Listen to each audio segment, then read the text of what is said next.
Hello out there and welcome to yet another edition of the Motor1.com Test Car Happy Hour. My name is Seyth Miersma, and joining me today is Motor1 Senior Editor Brett T. Evans. Hi, Brett. Hey, how's it going? It's going pretty good. We are Welcome back to the land of the mere mortals. Yeah, absolutely. It was a long weekend and kind of 2 weeks spilling into each other as we had the lovely Monterey Car Week. All last week and last weekend. I returned to my humble abode in Ann Arbor, Michigan on Monday, and we have been catching up ever since. So Brett has been home sort of manning the fort, and Jeff Perez, who's often with us, is not today because he needs some real and true recovery and maybe liquid IV or something like that. Yeah, that's a typical vacation from your vacation kind of situation. Yeah, absolutely. It's we love Pebble. I know that you were there. You were at Car Week last year and had a ton of fun. And I was talking about it last night on the Rambling About Cars podcast because we were kind of going over a lot of the many debuts that took place this weekend. And it's just really cool, right? Because we as a kind of group, automotive journalists, we see each other a fair amount over the course of the year, but it's rare that we have occasion. It's usually big events like this and auto shows such as they are today where we get a chance to see each other. So it's a little bit like a high school reunion, right? Yeah, of seeing friends that you haven't seen in a long time and colleagues and things like that. So it was great. There's like really work to be done, but at the same time, like once you get to Sunday and you're just kind of walking around the Pebble Beach lawn, like it feels exactly that, just kind of like a big old party with all your old friends. Yeah. So I had a great time, and as I said, you guys should check out after the podcast is over. You should go to Motor1. You can check out Inside EVs. There's a lot of coverage from the events of the weekend on both of those sites. Lots of fun stuff to read, and increasingly over the course of this week, we're still producing content like this podcast, right? So why don't we start there? I guess that's a pretty good segue. I was in the Monterey area, I guess, with Jaguar Land Rover, primarily Range Rover on this trip, although we did get to hang out with the guys from Jaguar Classics, which was really cool, and see some of the continuation cars that they're working on and they're showing to the public. So that was really awesome. Unfortunately, I didn't get to drive any of those. There were two, both I think well over $1.5 million or something like that, and I'm still angling to get my first drive in like a continuation D type would be amazing, for instance. But no, for the most part, I was hanging out with the guys at Range Rover, and we're all kind of given vehicles to drive around for the weekend, which is super handy because, as you know, anybody who's been there knows. It's not a long distance between, kind of downtown Monterey and like the Quail, for instance, or where we were staying in Carmel. But there's a lot of traffic and there are a lot of different places to go to. It's not like everything is located in one venue. So there's a lot of driving that has to happen. And for me, that meant I got handed the keys at SFO when I landed to a Range Rover Velar, a 2024 Range Rover Velar So this is the updated version of Velar, which is, I guess it's kind of like mid pack for, it's under the big Range Rover essentially, and slots under the Range Rover Sport, a kind of mid-sized 2-row SUV wearing the Range Rover badge. And in my case, I had the dynamic trim, which means that it gets the mild hybrid version of the turbocharged 3-liter inline-6 engine. Tons of power on this thing. It's making almost like 395 horsepower, over 400 pound-feet of torque, and a really slick-looking package. Honestly, I will admit to being mildly disappointed when I found out that I was getting a Velar instead of a kind of big boy Range Rover, which is a vehicle that I fully love.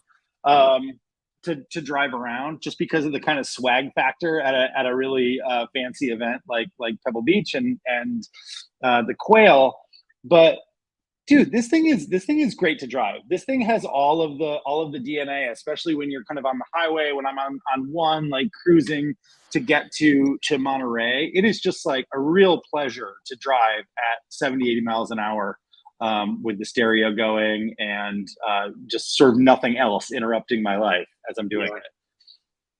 I love them. I think they look so good. I kind of love that, like, really like aggressively swept back avant-garde. Like, it's definitely not a classic Range Rover. It doesn't, like you can tell, like, of course they're going to claim that it's got some off-road capability, but this thing is just much more like road focused. And I think it's based on the same architecture as the Jaguar F-Pace, which makes perfect Mhm. sense for, for like it's that personality that you're describing, just kind of like comfy long distance Grand Tourer. Um, but I love them. I've never driven. I've never driven the one with the inline six. I've only ever driven. I've actually only ever driven the diesel that they offered for a couple of, Oh, for weird. Okay. I think only like 6 months. But I loved it. I felt exactly the same that you did. That it's just a comfy, very cool car. And I love the kind of weird. They do like a wool interior. They do like recycled textiles. There's just some unique finishes that they're kind of pushing for because they don't have to be constrained by like this mantle of like old school luxury with this new design. For sure, yeah, and I think like if there's a downside, so the revisions. This is essentially kind of a facelift year, 24 for the Velar. So you are Yeah. looking at now a revised grille, and they've got different headlights. The exterior changes are pretty subtle, but good. Like this is a good looking vehicle to begin with. The updates I think suit it. I will say though, if you're somebody who comes from the old school of wanting that like really squared off again, like a classic big Range Rover, or something like a Defender from Land Rover, this isn't that, right? Like this is a much more modern, sleek Yeah. luxury SUV. As you point out, like I'm sure, like given the opportunity, it'll go most places off road just fine because I trust Range Rover to have that in its DNA. Mhm. Um, and hell, I mean, I did the original Evoque program, and I know that we did some pretty aggressive off roading in that thing, which was looked about as soft as a soft roader can get, and yet it Yeah. still had the ability to climb up the mountain pretty well. So I don't doubt that. But I think for people who are really more realistic about what they need every day and really like the Range Rover brand as a luxury brand, this Velar brings a lot to the table. So the other big thing that it gets is the same software and a very similar infotainment experience to the big Range Rover as well. I believe it's Pivo is the brand, is the trade name for this system. Is that right? Pivi Pro. Pivi Pro. Sorry, Pivi Pro. What is Pivo? Pivo is probably a smartphone that is no longer in existence.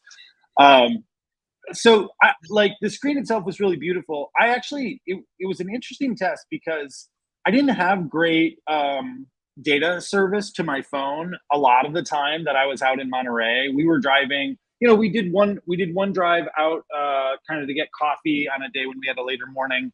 Although actually I guess I was in a big Range Rover for that, but a similar system. And then often around the peninsula, it was just I wasn't getting a great signal. So the point was that I couldn't rely, although there is wireless CarPlay and Android Auto functionality along with a wireless charging mat here, which is awesome.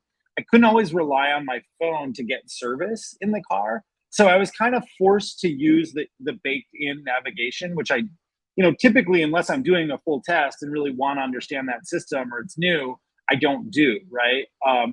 And I'll say that it worked really well. It worked really seamlessly. It was not difficult at all to put in the destinations that I was looking for. It was a great redundant system. Just kind of funny, I guess, because automakers spend so much money to develop these, but it felt like a fantastic redundant system for what I'm very used to on, using Google Maps on my phone, essentially, which was cool.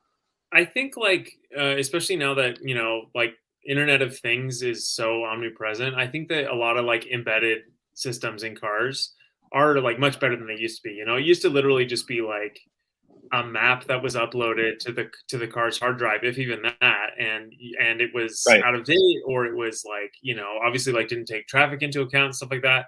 I don't think that's an issue anymore. I've noticed that too. I feel very much the same. Like when I'm kind of just driving around town, I like using CarPlay, Google Maps, and stuff. But a few times I've been forced in the exact same scenario Mhm. to use the system in the car. Like it was a Toyota system, I think, and I just was really impressed that it, like, modern navigation does just fine. And I really like Pivi Pro. I just wrote my review of the Land Rover Defender 130, which will probably get published on the Motor1 website in the next couple of days.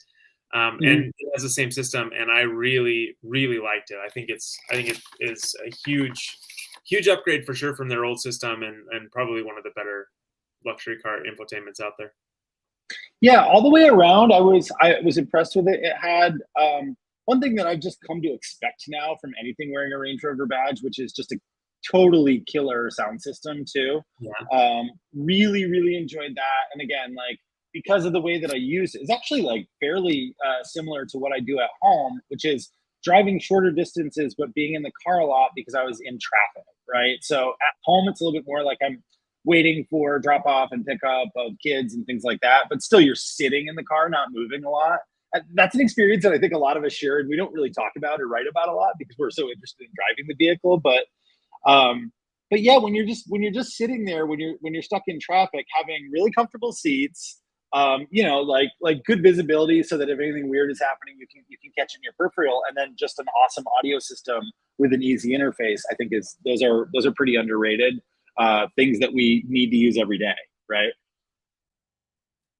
That is a very fair point. In the use case where you're not driving the vehicle at all, it's hard to get better than a Range Rover. Right. That's right. It sort of sounds like a backhanded insult, but I don't think either of us mean it that way. It's just it's a nice place to sit, Yeah, exactly. Just a living room on wheels. It's not a bad thing about it. I will say that I was bummed out a little bit. This is a classic car writer bitch, right? There's no physical volume knob on the center stack. They've got that slider now. And there's a let's see, I think it's left-handed. There's a wheel on the left-hand side of the steering wheel that you can adjust it with. But no, I don't know. My hand isn't always like that. My thumb isn't always in that position. So it's not necessarily the most natural thing for me to want to grab that to turn up. Completely. And it's hard to spot the volume slider on the screen, right? It worked fine, but yeah, no, I completely agree. That's just like the most obnoxious thing in the world to me. And I think it's the single most used function in a car. Like, no matter, like, I think it's like they have like found that it is the single most used function in a car. And it's just so much easier to have a hard button where you'd expect it. Or I couldn't remember, is there not one on the center console anywhere on this car? That's in the big Range Rover there is. Okay. So that's what I'm thinking of. They've got one centrally located, I believe, on the center console in the full-size Range Rover, but not in the Velar, unless it was recessed and hidden in such a way that I just didn't find it in like 4 days. Right. But yeah. Was there anything else you didn't like about it? No, I mean, I think that the one that I had in particular was pretty subtle. So again, this is all context, right? Like, you're seeing, we've got this I guess like they did, Range Rover debuted this vehicle on social media or something like that. So we're seeing this beautiful vertical video that they shot. It looks very dramatic. In practice, mine was, let's see, I have the color here. So it was Zader gray, which is a kind of dark medium gray over a cloud ebony. So mostly black with some light leather interior, right? Looks great. Right. And I think it's a color that lots of people will buy and lots of people can live with. But in the context of, again, Car Week, where you're literally seeing Lamborghinis and Porsches and Lotuses and Ferraris and everything on the ground, it felt very, I mean, understated would be the positive way of saying it. Kind of plain would be another way of saying it. I don't even think in Ann Arbor it stands out in a way that makes it shout that it's a true like luxury SUV. And for some people that's great. For me, again, with a luxury vehicle, maybe I would like a little bit more of a signature color, I guess, or something that makes it stand out just a little bit from the crowd of gray SUVs. Yeah, I think these really need, like, there's some really fabulous interior options that Range Rover offers, and it just it drives me crazy whenever people order their Range Rovers in black over black, because there are just so many other interesting choices that you can get on them. So again, just since the Velar is kind of that like avant-garde, like modern Range Rover, they really kind of threw their entire design team at making it unique. So I totally agree. I would Yeah. much rather have kind of a color, something like either that like light gray wool or just something to kind of like help it pop just a little bit more. It's hard to stand out in Monterey though. Like you're sharing the road with $21 million pre-war cars. It's just impossible to stand out. Right. And I fully admit, like I said, that context is a little bit strange for it, so it's hard to judge it there. Sure. But I guess the only other thing, because again, like I was in the large 2-row Range Rover for an afternoon too, just as we were kind of like cycling through and doing some drives. There is, when you A/B those things, there is like a decided sort of step down. As comfortable and quiet and cushy a ride as the Velar has, it is not in the same class as its big brother, right? When you get in the full size one, you're like, oh, this is a lot more isolated. Like again, the suspension compliance is a whole grade or grade and a half better. It's quieter, it sounds better. So it does all the things that we've already talked about that I liked about the Velar, but it does them a level or two better, which is pretty amazing, frankly. There's a good reason that we really like that one in terms of luxury vehicles when we were testing it last year. But I do think that the other thing to mention about Velar, though, in that context is, by the same token, like the one that I had, I actually just got them in Roni. Any guesses? I mean, you can't see it, but any guesses what the sticker price might be on it? Oh, I mean, I'm sure it was pretty highly spec'd. It was the inline six. Was it the P400 inline six? Is that what it was? It's the Dynamic SE. So with the. Oh, I'm gonna say probably like 78 grand. Yeah, you're really close. The MSRP is 70,000, and then the one that I had was just like 80,500 bucks. So. Okay. In context, though, of all the stuff that I've been in and the sticker price shock that I think that we've been seeing with a lot of things, this actually stood out in a really positive way to me, right? Like, it feels like, I don't know if I would say like a great value because it's still $80,000, but it certainly feels like it's right in line with some of the SUVs that you would put it up against at that price. Well, and Range Rover kind of plays a weird game because they're, like the Evoque, for example, is priced kind of in line with the X3, and it's smaller. Like it's not as much SUV. Like you get more for your money. Velar is kind of the same, priced kind of in line with, X5 GLE, and it's not nearly as spacious or whatever as those. But you're getting like finishes, you're getting details, you're getting styling. Like that's kind of what you're paying for with the Range Rover across the lineup. If you wanted like a economical luxury SUV, you'd go for either the Jaguar or like one of the Land Rover equivalents. Sure. So yeah. Yeah. So I guess my initial thought was that, like I said, that's a pretty good price for everything that you're getting. Yeah. Without doing the like really boiling down what you're saying, like the spec sheet comparison of price per space per capability, and more of a gut feeling. Yeah, completely. And this feels like a special car for that price. It's not just a run-of-the-mill luxury SUV. It feels interesting and special. You're going to run into a lot more Mercedes and BMWs than you are Range Rovers at the end of the day. And I think the people who own them appreciate that. So, for sure. Yeah. So all in all, a great way to spend the weekend. Really fun. Thanks again to Range Rover for having me out. Happy to do whatever's next for them. I'll just mention too, I know Kyle doesn't have it pulled up, but I did get to see they did a super limited edition of the Range Rover SV, the long wheelbase one called the Carmel edition. 7 of these things, I think they were $370,000. And they probably sold all of them that weekend. Or I kept joking, like one of these is going to end up in the hands of a member of the Golden State Warriors because it's the right edition and it's the right price. Just beautifully finished with the executive rear seat, so it looks like you're in a super exclusive, like first class airliner when you're back there, and really neat touches all the way around. They had this is nerdy to me because I'm into watches, but they had white ceramic controls on all the physical controls up front, which was really sweet. Still a lot of money, but very cool. And I also love how they did like the two colors on the interior, where the front seats and the rear seats are different shades, which is, you know, like it not common at all, and it's just a cool way of kind of setting that car apart. I also really dig, like, you know, it's an expensive car. You're paying for that exclusivity and kind of some of those unique touches, and people are going to argue that like you could get a Cullinan or a, you know, Bentley for similar money, and whatever, you know, there's that argument too. But I really appreciate that a portion of those proceeds for the SV Carmel edition actually go to like a Sea Life and Seabird Foundation on the peninsula, which I think is really cool. So like you're buying a car named after Carmel Valley, and your money is actually going to help like support the area, which I think is awesome. Yeah, I think that they said the proceeds from one of the 7 that they were selling, the entire thing is going to go. Oh, so it's okay. maybe minus cost. I didn't dig in on what the actual donation was, but you know, hundreds of thousands of dollars, anyways, that donated to.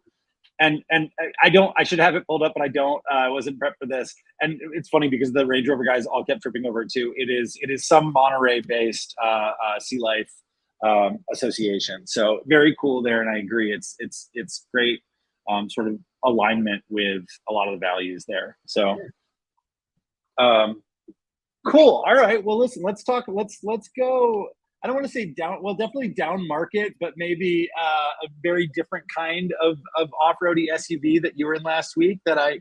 It sounds like, based on the team chat, you became pretty fond of.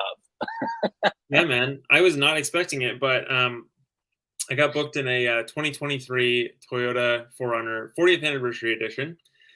That is the actual car right there. And so cool.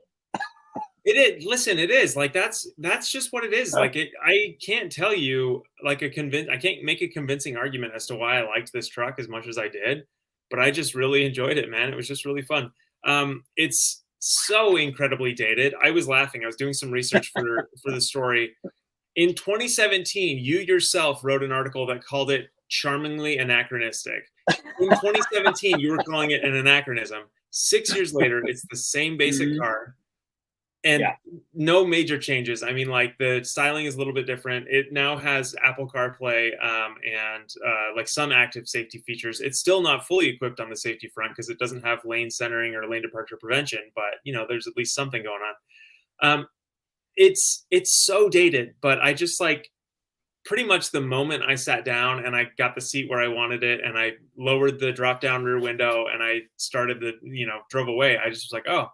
I understand why these are some of the most popular SUVs in the world. In fact, in spite of being so incredibly dated, 2021 was the 4Runner's best sales year in the United States ever. That's crazy. It's crazy. It's crazy to me how popular these these trucks are. Like, but I kind of get it. They're just really charming and really there's something endearing about them in their like ungoodness. So I don't know. I really liked it a lot. My brother-in-law's in the market for a car now, and he lives in like prime 4Runner country. He lives in the Colorado mountains, and so we were just talking about what some of his options are. And of course, 4Runner, Bronco, Wrangler, Grand Cherokee, some of these other off-roady SUVs came up in conversation. And he's like, "Which is the one that you think is going to be just like, which is the last one I'm going to have to ever work on?" There goes my dog. Sorry, holy smokes. And mailman's here apparently. Oh man, it's a real important mail. No, I don't know exactly where you're going with the story, but I do appreciate the sentiment that this is it's a vehicle that's actually surprisingly easy to recommend to people who are in the right sort of mindset and the right kind of, the right kind of buyer essentially today, even though that it's old, because I think one, it's really vetted, really proven capability here, right? We know that like we've long since trusted, and the data is borne out that Toyotas, the simpler Toyotas especially, just run like tanks forever, right? They're very difficult to break. And Toyotas like 4Runner and Tacoma certainly have almost unbeatable, like Jeep is kind of the primary rival in this price class for this kind of off-road ability, right? So as an off-the-shelf thing that you can trust and you can drive anywhere, I don't want to say it's hard to beat 4Runner because there are a lot of competitors out there, but it's hard to beat it when you factor in vibes as well, kind of, you know? Yeah, for sure. Well, and you know, like you definitely hit the nail on the head. Like we are not qualified. We don't have the data points. We're not qualified to say that one vehicle is decisively going to be more reliable or more, Sure. less trouble prone, blah, blah, blah, blah, blah. But this engine has been on the market, like literally this 4-liter V6 engine has been on the market almost completely unchanged since the 2006 model year. I just have to assume that they probably have most of the kinks worked out by now. And I am also gonna like my like weird, pseudo hot take. My lukewarm take is that the 4-liter is a better engine than the 3.5 that replaced it in the Tacoma. It's a bigger bore V6. It just has more torque in like throughout the whole rev range. The 5-speed automatic, again, 5-speed automatic transmission in 2023 is so incredibly dated. But it's just like it does its job. Like it kind of it doesn't hunt around like the 8-speed and the 10-speed from the Jeep and the Ford camps. It just kind of like picks a gear, and you've got enough torque generally to kind of do most of the things you want to do. There's just something really, really appealing about it in a very like, I don't know. I really liked it. And again, like having the right mindset is super important. You're not going to get the infotainment system is awful. If you're not working with CarPlay, it's terrible in this car. The sound system is only okay. The tech suite, not great. The active safety isn't very good.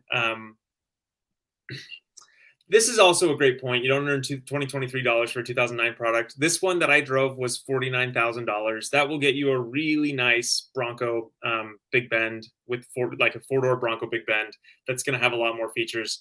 So there's definitely like some drawbacks to this car, but for some reason the buying public doesn't care, and this still continues just to be like an absolute runaway sales success for the company. So yeah, and I mean, listen, the counterpoint, if you want to make one, and I agree with J-Dub's point there, largely speaking, it's difficult. It's a difficult proposition in 2023 to spend that much money on a product that has this little technology on it. I think the counterpoint would be what are people spending right now on truly like fully used versions of the 4Runner in good condition, right? The value of the security of your investment in the 4Runner has never been stronger. Yeah. And you could at least make an argument, I don't know if it's true or not, but you can certainly construct an argument that says that's only going to increase as even Toyota, who's been sort of slow to electrify, moves away from conventional vehicles like this and moves into the next landscape of turbocharged engines, further hybridized engines, and eventually like all electric vehicles, right? Because there's a certain segment of the population, kind of my generation and maybe a little bit younger and certainly a lot older, that's just going to say, screw it, I want my truck to have a gas engine, right? Yeah. And that sentiment, for better or for worse, is not going to go away. I would say, especially in this community for like kind of the overlanding, off-roady truck driving community for quite a while. So, I think people will buy this. In other words, yeah, right? Yeah. I think you nailed it. Like in my like half-assed like looking at 4Runners for my brother-in-law, wondering if like maybe does he need to buy a new one, or maybe he should buy an old one. 2020s with 60,000 miles are still $35,000 to $40,000. Like they just aren't depreciating that much. And then the other really surprising thing that I found about this 4Runner, completely independent of like the value proposition, the technology, anything like that. One of the ways that like I really like that it feels old school is it's just so pillowy soft inside. The suspension is so over indexed on like a smooth ride, and that obviously like has drawbacks in terms of like handling, and you kind of feel like you got to slow down a little bit more for corners than you might otherwise. But it's like it rides like a Lincoln, man. It just like bounds over bumps and just feels so incredibly smooth. I couldn't believe like I was kind of expecting. One of my personal cars is a 1996 Lexus LX 450, which is the Land Cruiser, obviously, and it rides fine. It's okay, but it's not like buttery smooth. And I was kind of expecting that from the 4Runner as well. And instead it was just like glassy. Like it was kind of amazing. So, for all that we talk about modern technology and modern suspension and stuff like that, the simple ways sometimes work out just fine. As long as you're not, trying to do it all. As long as you're not looking for excellent handling and a smooth ride. If you just need one or the other, simplest ways work just fine. So Well, and forget about excellent handling, but sometimes when you want to have fun in a car, truck, SUV, body roll is really entertaining. Like I will Yeah, die on this truly. hill and have made this argument many times. The reason, in my mind, one of the main reasons that driving a Miata is really fun is Yes. not necessarily because it's good at handling. It's because it's got a softer suspension setup with some body roll, some really progressive body roll that lets you know what's happening Yeah. when you're turning the vehicle, basically. And that's not a 4Runner is not a Miata, but some of that same stuff is still true. If you're just screwing around, like you were, doing a kind of J turn or a half turn out of that parking lot, right? It's fun because the whole thing leans over and it feels like something is really happening, right? It's hard to Well, describe, especially for people out there who haven't driven. Like, we're driving brand new vehicles all the time. Brand new yeah. vehicles are almost infallibly flat in a corner Yeah. from the biggest SUVs all the way down through supercars, right? And it's a little monotonous sometimes, to Sure. be honest with Sure. you. Yeah, no, you're not wrong at all. I think I love that you mentioned the Miata because these kind of tick very similar boxes in my mind. Sure. The Miata is so like also kind of anachronistic, and it's also kind of expensive for what you get. I think the last one that I drove was like $35,000, and you could get a thoroughly decent Mustang EcoBoost with the performance package for about the same money. So I mean, like again, in like like whether you're fighting like technology per dollar or pounds per dollar fight, like both of these cars come up short, but they still just scratch such a particular itch. And like Yeah. that thought entered my mind a few times that like maybe once my Land Cruiser appreciates in value a little bit, I'll sell it, buy one of these, and then sell my other car and buy a Miata and just kind of have like this perfect 2009 era two-car solution. But it's a really good thought. As an owner of a 2008 Mercedes, I can say that's still a really tremendous era for cars, truly, especially used cars. Real quick, because maybe I missed it, but did we go over what you get with the 40th anniversary pack? Is it just what we're seeing here, just the sort of trim and tape and wheels, or? for the most part. So it's based on the SR5 Premium, which is the base model, except the Premium will get you like soft text, full leather upholstery. It gets you heated seats, like just a few like odds and ends, nothing super crucial. And then the 40th anniversary is based on that. It adds a standard sunroof package. So and then you also obviously you get the tape stripes. These tricolor tape stripes are based on the Baja 500 truck that Ivan Ironman Stewart drove. So they've been like a Toyota mainstay for a very long time. You get the bronze wheels, which are a $1,600 accessory on every other 4Runner. So, that's nice. You get some value there if you're already going to be picking them. And then you get the interior has like it's got like an embossed logo on the headrest. It has some bronze accents on like the dashboard and stuff like that.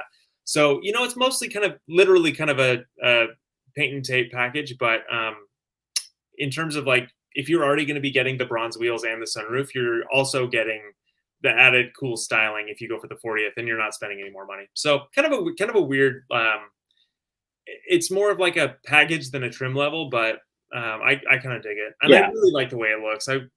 One of the ones that I sent to my sibling is white with these stripes, and I think it looks so just like 70s fabulous. I love it so much. Yeah, it's really fan service, I think, to people who are fans of the brand and fans of the 4Runner itself. So I think that I would guess that a lot of people who buy this are going to be people who have owned one 4Runner in the past or currently still do or own a 4Runner. It does feel like a little bit more of a collector's thing. Plus, it looks rad. So yeah. I could fully see someone owning a TRD Pro for like off-road weekend fun, and then this would just be like a daily driver. It doesn't have too many off-road features. It's a 4Runner, so it's going to do just fine off-road. But like, it doesn't have all the technology and stuff like that. But it's still going to be a great little daily driver for someone who loves 4Runners. And I really liked it. I kept on being so surprised how charmed I was by this car. And it like very quickly, I kind of was like thinking like, okay, when Toyota decides to retire this Tester that I'm driving, how much are they going to charge for it? Maybe I'll, like it was really lovable. Anyway, I could talk forever and ever about this stupid truck. So let's hit the Kyle asked a question.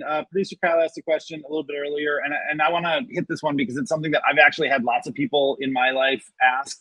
Where's the new Land Cruiser leave the 4Runner, right? And the reason this is more pertinent or really pertinent today is that the new Land Cruiser has kind of gone down in size a bit. So it's no longer a full-size SUV as it has been in the past, but is instead, we're getting, I think what globally was the Prado, the Land Cruiser Prado, right?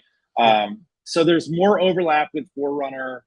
If 4Runner were to continue on exactly as it is today, it would seem like a really weird move, right, for Toyota to have both those products in their portfolio. Sure. I'm kind of curious to see. We saw some teasers in the global Land Cruiser Prado launch that happened at the same time as the U.S. market Land Cruiser.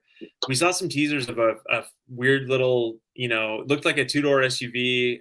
It had like a rear-mounted spare tire. It kind of looked a lot like a FJ Cruiser, honestly, kind of with some modern touches. Right. I mean, it was just in silhouette. We didn't see any details. We didn't know anything about it. I'm kind of curious if that's going to be the next 4Runner, and I'm doubly curious with this being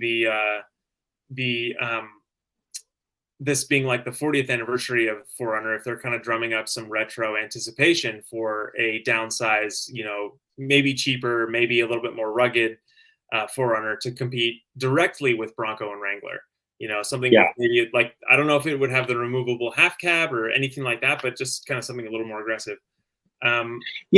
I think that we've seen, if nothing else, like throughout the last decade, that kind of increasingly micro segmentation of SUV lineups is something that's not only sustainable but super profitable, right? Yeah. So for Toyota, and Toyota has a vast array of historic nameplates in the SUV off-road space to choose from. So like there's absolutely a place where they could have a Land Cruiser, a 4Runner, and an FJ Cruiser even all in the lineup at the same time. They just might need to right size the way they're doing it. And as J-Dubs put it too, if they're pricing it appropriately too, so that there's some overlap, maybe even more overlap in functionality than there is in price. I think that works just fine for people who are. Some people will shop the nameplate. Some people are going to be shopping the price point. And some people are going to be shopping like kind of like overall size and capability, and you just have a more diverse offering. So we haven't seen an automaker. Sorry, go ahead. No, he does make a great point that the Land Cruiser is going to have a mid $50,000 starting price, which is the very top end for 4Runner. TRD Pro is about 56, I think. So it's the very top end of the 4Runner or the very base end of the Land Cruiser lineup, and so there is going to kind of be a little bit of a little overlap, but I think that there are probably going to be some would-be Land Cruiser shoppers who do look at the 4Runner and say, I could get trail control, I could get, multi-terrain selects, KDSS, all these like cool off-road features for the same price as a very base, very stripped Land Cruiser. And that might be compelling to some people.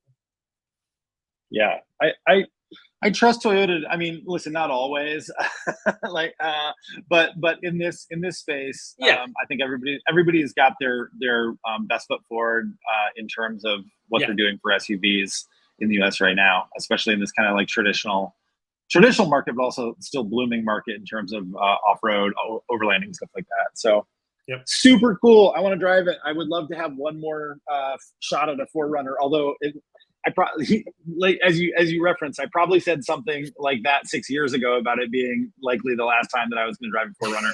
So who knows? Who knows? I've played this game before. It's going to be another 15 years. Don't worry about it. You've got time.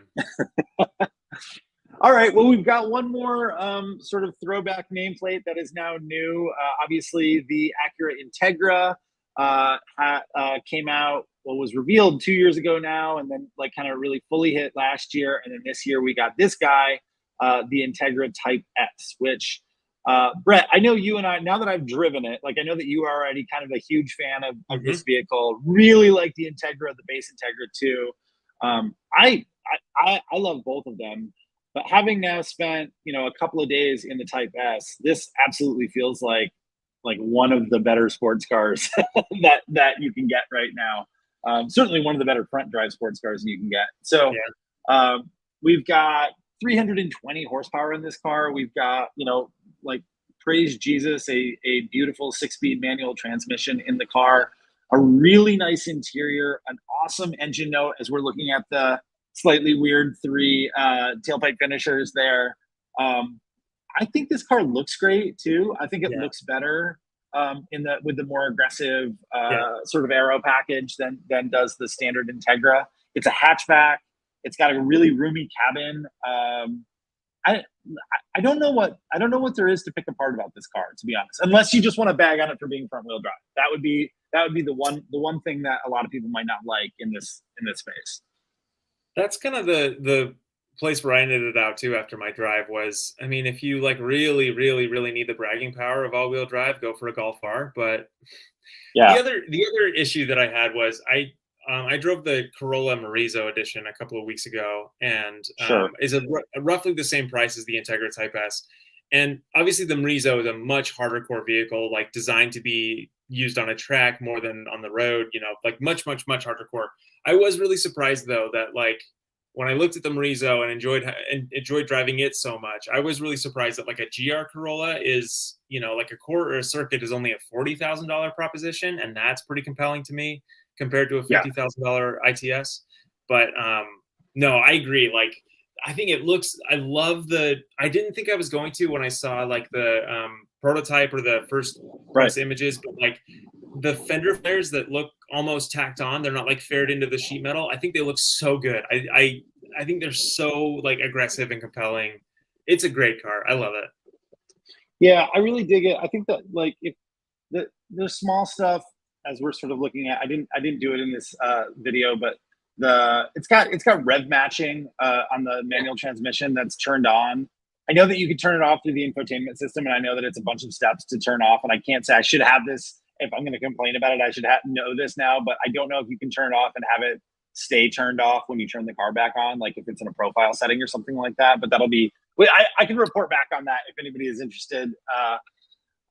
But yeah, I mean, ultimately, sure, it's $52,000, right? $50,000 ish to start with this car, which is not an insignificant amount of money. But I can tell you, like, even in an era where we're dealing with, crazy horsepower numbers and like crazy acceleration numbers from electric and electrified vehicles, dude, this thing feels just straight up fast. I mean, it's Yeah. not like it's great for the price or great for the class or something like Mhm. that. It takes a little bit longer. The 0 to 60 times are never going to be as impressive as something with more torque, or again, like something that's got some kind of electrification. But once you're moving, once you're underway and point to point, it is shockingly quick. It feels like it's going to be amazing on the track. And I say going to be because I don't know yet. We haven't done the math, but I suspect that there's a chance that we might get another Integra at our Star Awards testing this year after bringing the stock one, the base one last year. This feels like it might make the cut. So we Yeah, will see.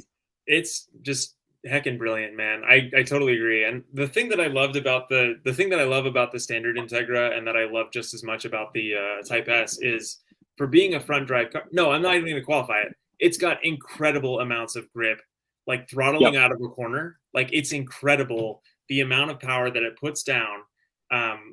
Like it's a standard limited slip differential for both this car Mm-hmm. and the standard Integra with the manual transmission, and it just chucks this thing down the road so hard. And I could not believe when we were testing last year, I couldn't believe how nimble and how like tossable the standard Integra felt, and this one is exactly that, if not more so, because it's got a wider stance. It's just so stinking good at doing like sports sedan things, which I wasn't expecting. I don't know what I was planning on it being, but it just felt so incredibly tossable and nimble and fun to drive.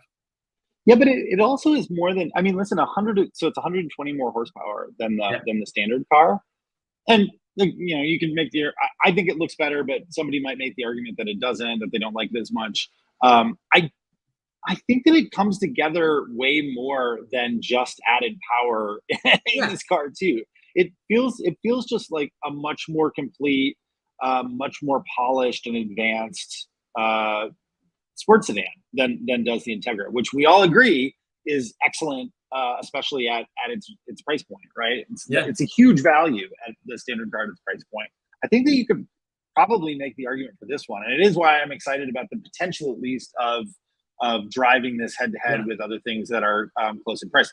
To the point that the question that Kyle is asking, everybody. This is the question that everybody wants to know, or that lots of publications are trying to answer. Type R or Integra S for the money. We love it when we get these kind of sibling rivalries. We love the Honda versus Acura thing. I think that the companies have done a really good job of differentiating the like visual identities of the products, Mhm. but in a way that makes them both exciting. I'm still kind of in the camp, just purely aesthetically, of the last Type R over the current Type R. I thought the wilder one was a little bit more fun. But I can say I'm getting, I can't remember if it's next week or in a couple of weeks, I'm getting Type R. So I'll have a complete answer to this question. Brett, you've driven both, right? I haven't driven Type R, no. Oh, okay. Shoot, we need Jeff. So yeah, I don't know. I don't know that I can answer it thoroughly yet right now. My inclination is always to go with Honda because you get a price advantage there. But this car is so good, it's hard to just say that without obviously having been behind the wheel of both. So I think the kind of the like the value proposition of like, so the Integra, the standard Integra A spec with the 6-speed is 37 and change. The standard Civic SI is like 30. And for that $7,000, that's like a pretty big delta. And so you kind of have to like, but you do get a hatchback, you do get adaptive dampers, you get like a couple of interesting features that are not available on the Civic Si. I think some of the value, that added value of the Integra versus the Civic goes away when you do Type R and Type S. Because the Type R is already a hatchback. The Type R already has adaptive dampers. So you're not getting this like convincing added value proposition with the Integra. You have to really, I think you have to really like the styling better, and you have to really, really, really want heated seats, because that's pretty much the primary differences between it and the Civic Type R. So yeah, we're talking about like a $7 or $8 grand difference, I think, between the two, right? Yeah, it's pretty significant. I mean, it's almost as significant as the SI to the Integra A spec. Sure. So, I think you really have to be pretty committed to heated seats at that point. There was a funny article, I think it was probably on either Jalopnik or Autopian, where they were like, they like bought like a 12-volt heated vest that plugs into a cigarette lighter, and they were like, problem solved. $129 plus Civic Type R, and you're done. So yeah. No, it always, and again, like for me, I have a difficult time making in my mind until I truly go either back to back in terms of like loans or just get out of one and get into the others. So hopefully we have the opportunity to do one or both of those things in the near future. Cool car though, tons of fun. I have it for a couple more days, so I am definitely going to take advantage of that. Oh, you've got it right now? Yeah, I've got it right now. Yep. Oh, shoot. That's cool. Yeah. It's so great. I'm back on a Monday to Monday schedule. So I picked this up at the airport when I came from Monterey. It was a really nice, as much as I like being in Range Rovers all weekend, it was a nice palate cleanser with a manual transmission and something that really, wants to hug the ground in the corners. So they're so good. I'm jealous. This is just probably one of the better like drive programs I've been on this year. It was just so fun, and this is such a good car. Tons of fun, man. Cool. Well, we're a little bit quick today. We only had 3 cars to talk about. Is there anything else that we should tell people about? Anything else to pay attention to? What are you working on for this week or next week, Brett? Let's see what's going on. We've got a review of the Mercedes CLE Coupe coming in a while. I'm going to go drive it next week, so I'll be able to talk about it probably in 3 or 4 weeks. So that'll be fun. We also have some, a heated debate on the editorial chat a couple of days ago about the Defender 130, and we've got that review coming next week. So Jeff and I, as usual, did not agree on the Defender 130 styling. So so he put. I love it, man. I love it so much. But I don't know. Yeah, it's just going to be kind of a situation normal. I do want to plug our Inside EVs, our sister site Inside EVs, relaunched their podcast a couple of weeks ago. The hosts of that podcast are so great. We've got Hazel Southwell and Misco Electric pretty consistently, and then a rotating cadre of other people joining the podcast, and they are great. I joined the first podcast. Yeah. I had so much fun talking to Hazel and Misco Electric, and last week's podcast was great. They're going to do their 3rd one tomorrow morning live at 9:30 a.m. Eastern. So, if you're not watching Motor1 videos at that time, you should go to the Inside EVs YouTube channel and watch their podcast. Yeah, check it out. So you weren't there. We got Alex Goy. Yeah, is going to be one of the regular hosts. He's amazing. Anybody who's familiar, he was kind of one of the stars at Carfection, and has done a lot of incredible video hosting over the years. So we're really stoked to get him on that podcast. And then we're gonna have the full crew, I think, starting in September too. So yeah, lots of good stuff on the site right now. If anybody hasn't visited recently, I published a story just yesterday about hopefully it's not my final drive in an R8, but my drive of the final R8 that Audi will produce out at Monterey or at the Rolex Historics. We drove it at Laguna Seca very quickly for like a lap and a half behind Tom Christensen. But that was a fun story because I got to sort of go back through and remember all the times that I've driven R8 since the first model, which is really cool for me personally because it almost matches one-to-one with when my formal career as an automotive journalist started way back then. So that was a fun trip down memory lane for me. And yeah, I can't emphasize enough or agree with you enough, Brett, checking out the Inside EVs podcast. I think anybody who's listening to this podcast will probably enjoy that one. Fully electric tinged and gets a little nerdy sometimes, but I think the new group is great. Very nerdy, very smart people. I like electric cars and I feel like I know more than the average person about electric cars. I was being educated right and left, and it's a great experience. They're really talented hosts. Yeah. Let me just shout out too, since we're a little bit early, but Ishant commented, Ishant, hi, I saw you last night. I did I don't know if I'm going to make it to the EV podcast tomorrow, but if I do, I'll win the Triple Crown because I was on rambling about cars last night. Ishant says, 1, the current Toyota 4Runner is outdated, slow, uncomfortable, horrible gas mileage, overrated, overpriced, and should be replaced. 2, Type S is a better option compared to the Type R. I think that it's difficult to make a credible argument for your first point on the 4Runner. As Brett was saying, like we called it outdated 6 years ago. It's definitely slow. I don't think it's uncomfortable. No, it's so maybe you're wrong there. The gas mileage is terrible, really bad for a modern vehicle. Overrated, I suppose, is one that's difficult to qualify, as is overpriced. It depends on what you're looking at. But I think mostly we agree with you. We still like it. Yeah, that's the thing. Right? I feel like we said most of those things in our conversation about the 4Runner, and I still just loved it. I don't know, man. But I wanted to call that not to argue with Ishant, but just to say thanks because he's catching all the Motor1 podcasts too. So hopefully we see him tomorrow morning on the Inside EV side. So thanks to everybody. Again, thanks to all the comments and questions, you guys. We appreciate it. As ever, if you have more things that are left unresolved, please leave them in the YouTube comments and we will get to them as soon as we can. We appreciate all of you.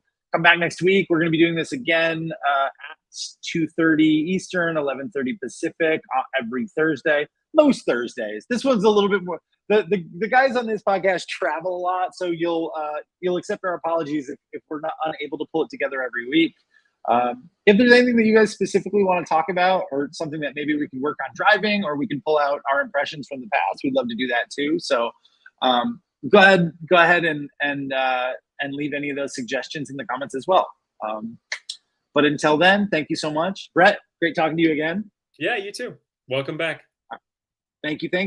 All right, guys, we'll see you next week. Have a great one. Bye.